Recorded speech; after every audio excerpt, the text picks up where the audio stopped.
You shared some truly compelling material with us today. A legal document, specifically excerpts from the Ley Especial contra el Lavado de Activos of Honduras. It really throws into sharp relief how countries are tackling this complex issue. It does. This law offers a fascinating look, at the framework Honduras has put in place. So our mission in this deep dive is to unpack this legislation for you. We want to pull out the crucial definitions, the core ideas, and the overall structure this law uses to prevent and fight money laundering.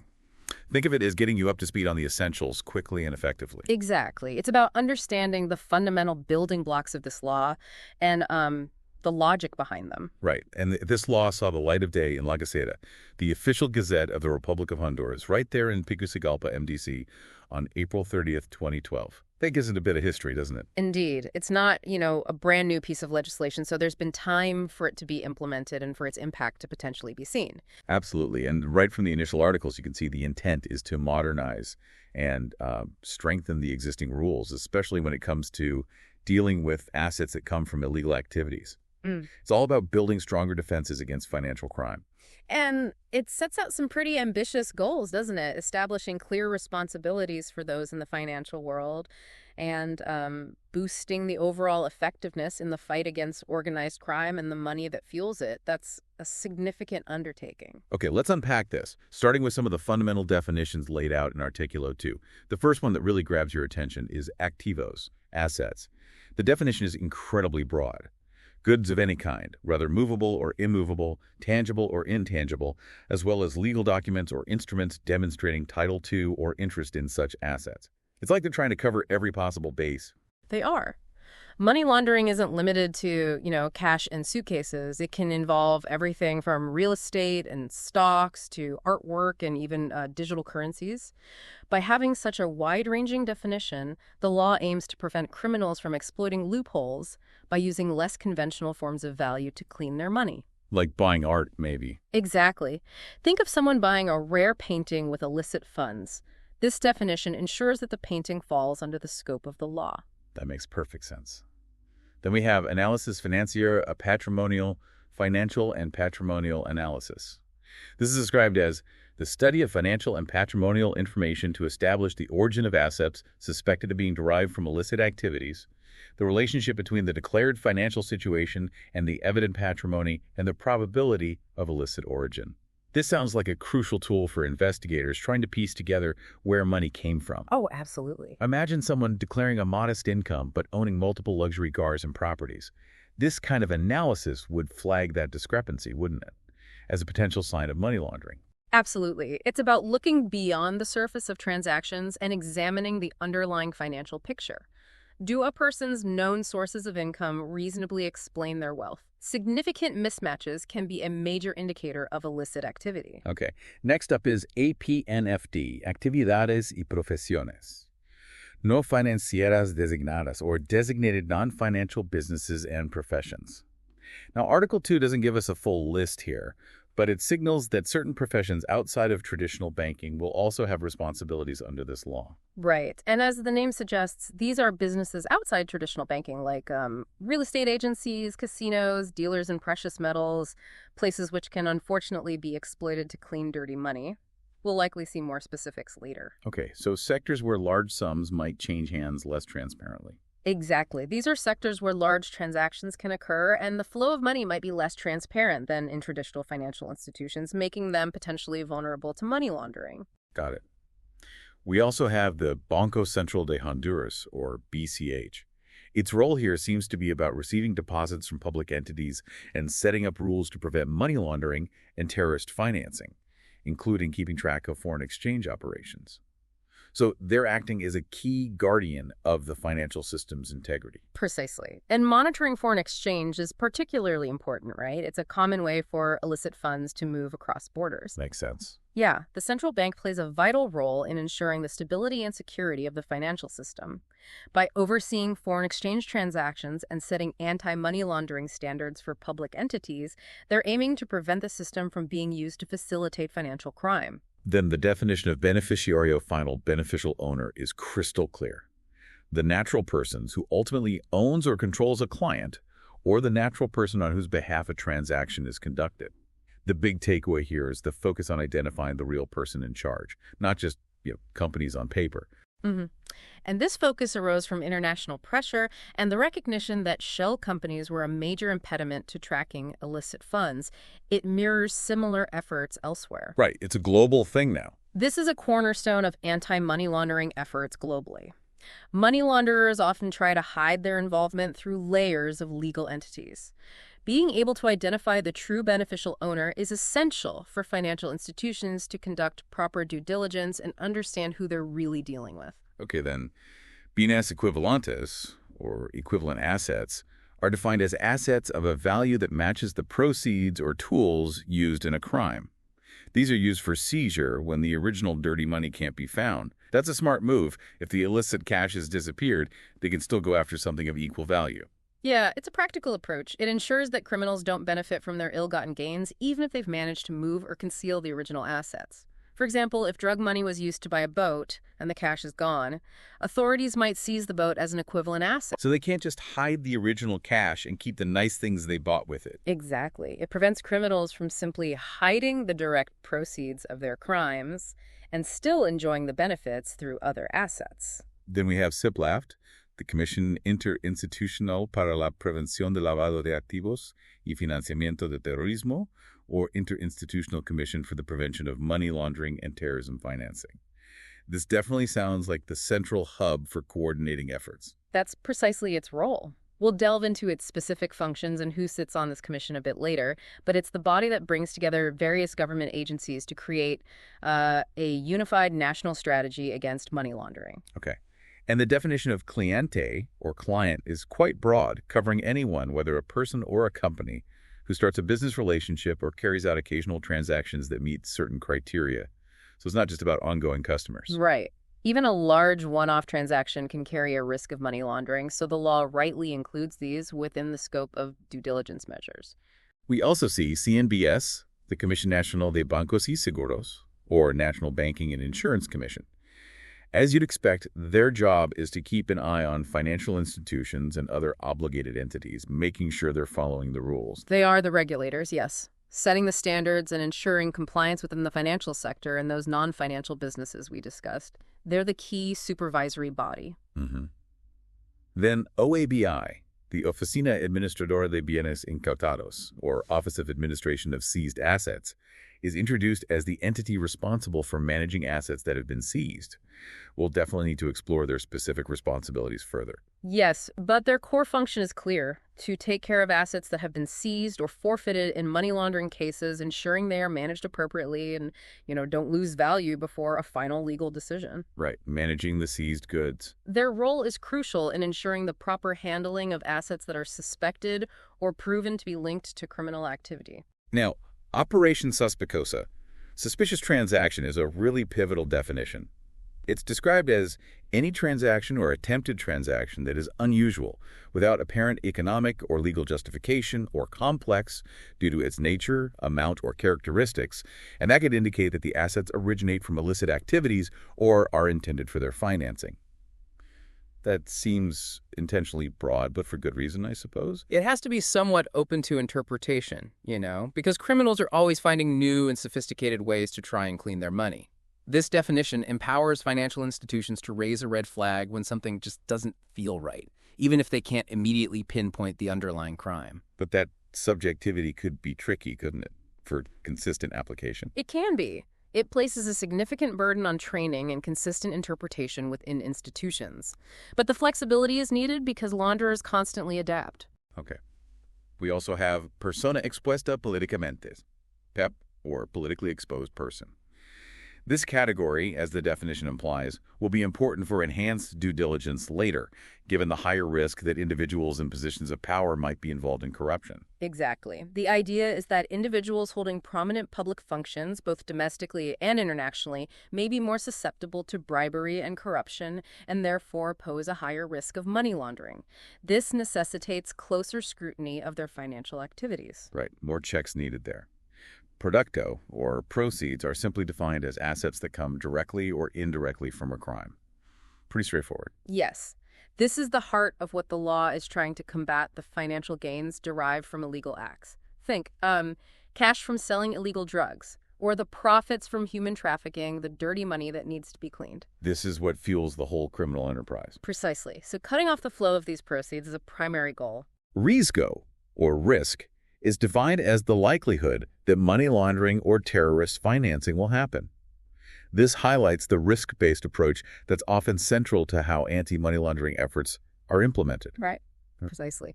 Rather than a one-size-fits-all approach, the law likely encourages obligated entities to assess the specific risks they face based on their customers, the services they offer, the countries they operate in, and then tailor their preventative measures accordingly. Tailor the response to the risk. Okay. Sujeto obligado, obligated subject, is briefly mentioned as referring to the individuals and entities that have to follow the rules in this law. We'll get into exactly who this includes shortly. Yes, this is a broad category that will encompass financial institutions and those designated non-financial businesses and professions we mentioned earlier. Got it.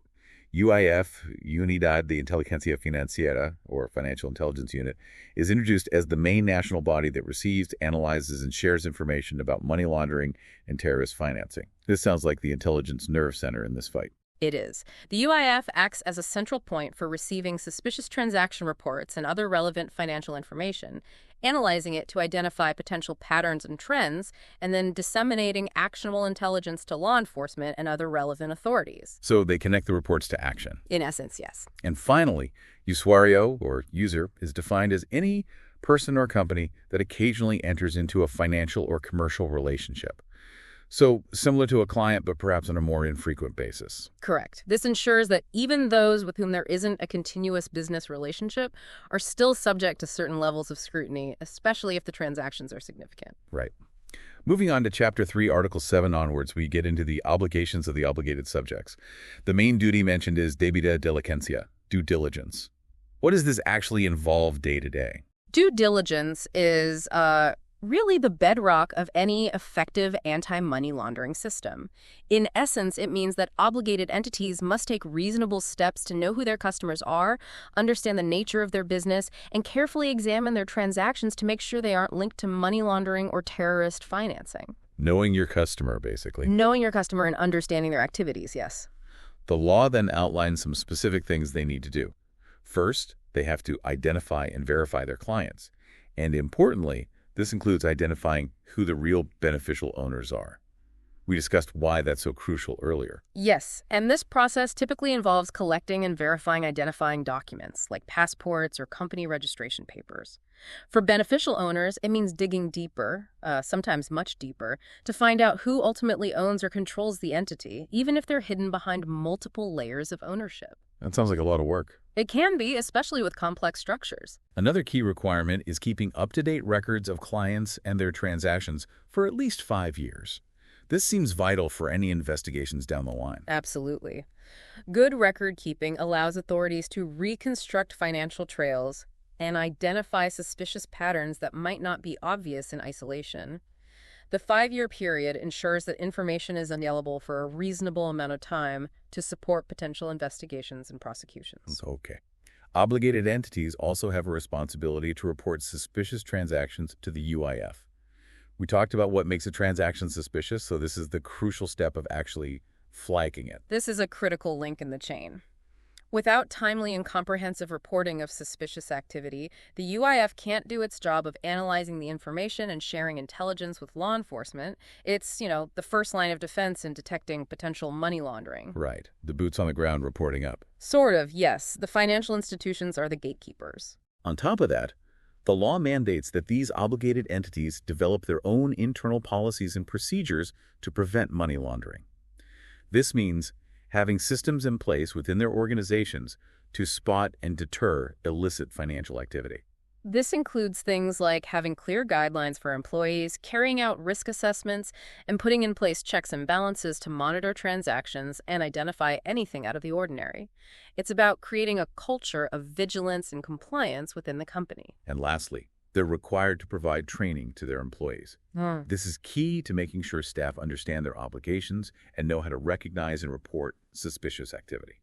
Ongoing training is essential because the methods used for money laundering are constantly evolving. Employees need to stay informed about the latest red flags and trends to be effective in their role as gatekeepers. Can't just train them once and be done with it. Definitely not. It needs to be continuous. The law also mentions due diligencia intensificada, enhanced due diligence for clients and situations that are seen as higher risk, including politically exposed persons. What does this more intense level of scrutiny typically involve? Enhanced due diligence means taking extra steps to really understand the nature of the business relationship and the source of funds for these higher risk clients. For PEPs, this could involve seeking more detailed information about where their wealth comes from, scrutinizing their transactions more closely, and getting approval from senior management before entering into or continuing a business relationship. So more questions, more checks, more approvals needed. Essentially, yes, a higher level of scrutiny across the board for those deemed higher risk. Let's now focus on the key institutions involved. You've introduced SIPLEPTE and the UIF. Let's start with SIPLEPTE in more detail. The law outlines who sits on this commission, including representatives from various government ministries and bodies like the CNBS and the Public Prosecutor's Office. What are its main responsibilities? CPAF, as the Interinstitutional Commission, is the central body that coordinates the national efforts to combat money laundering and terrorist financing. Its main tasks include developing the national strategy in this area, ensuring that all the relevant government agencies are working together effectively, and pushing for updates to the legal and regulatory framework to keep up with new threats. So it's setting the overall direction and making sure everyone is on the same page. Exactly. The big picture coordination. We also talked about the UIF. The law emphasizes its central role in receiving and analyzing financial information and sharing intelligence with the appropriate authorities. It also highlights its autonomy and operational independence. Why is this independence so vital?